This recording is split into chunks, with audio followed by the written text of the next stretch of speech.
Just wanted to make a quick video on how I brew my water kefir and bottle it for a second ferment. I'm sure this is very similar to how everyone else does it, but I'm having good success with this. I just started doing it. It's been a week now.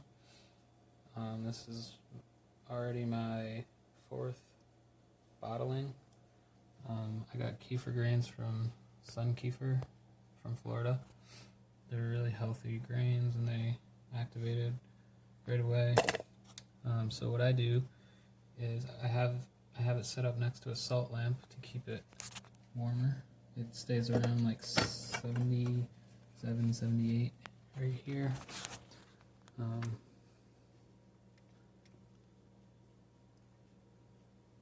So that's a really good ideal temperature to get this fermenting quickly.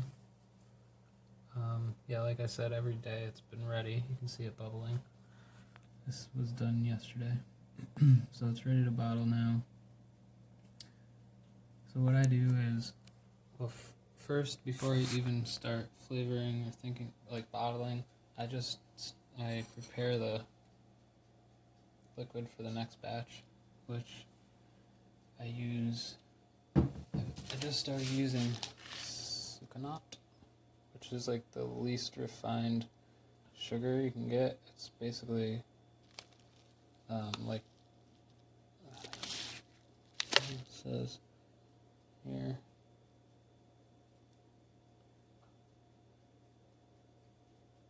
It's basically like a cane stalk almost, but it is slightly processed to get these little crystals.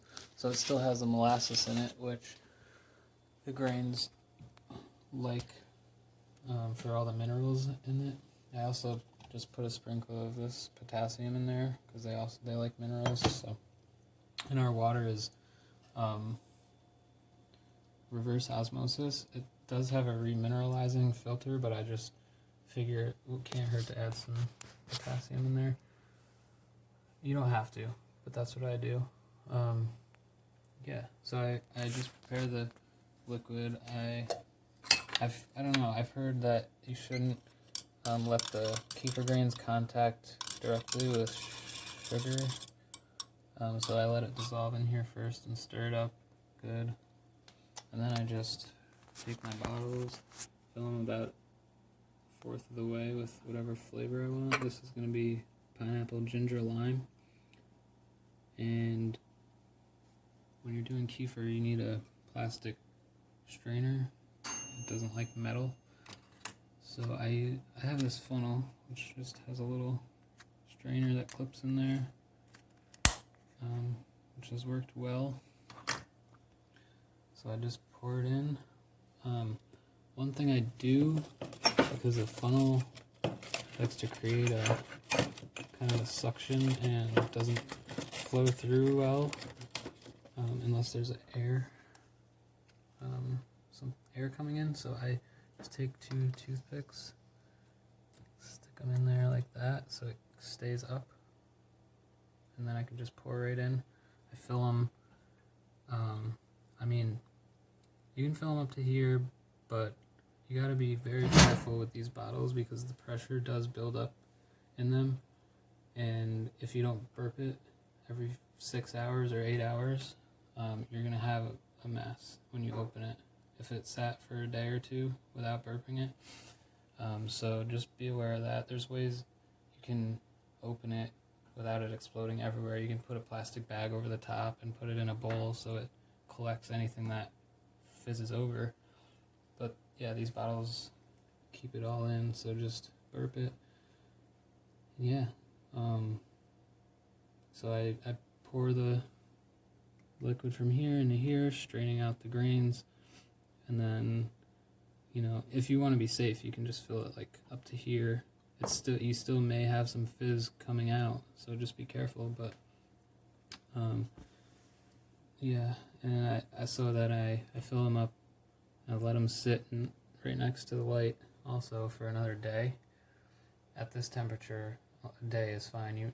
Where you are, if it's like 65 degrees in your house, you may want to let it go 2 or 3 days. You just have to check on it You just open it up every day at least and see what's going on, see if it's bubbling. If not, just let it go longer.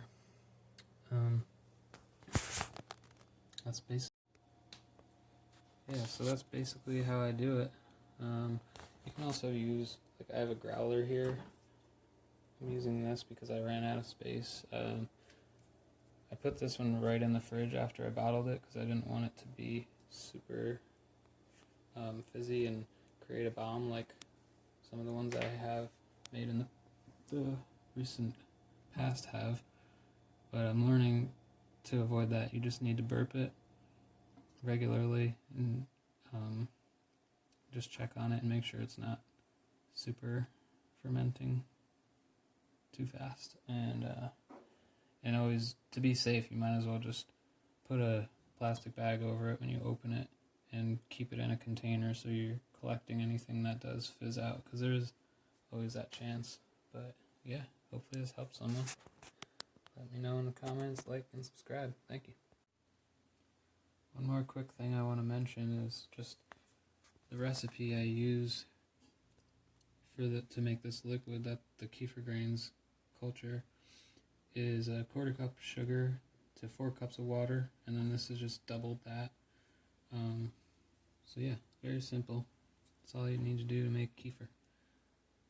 Hope you enjoyed. Thank you.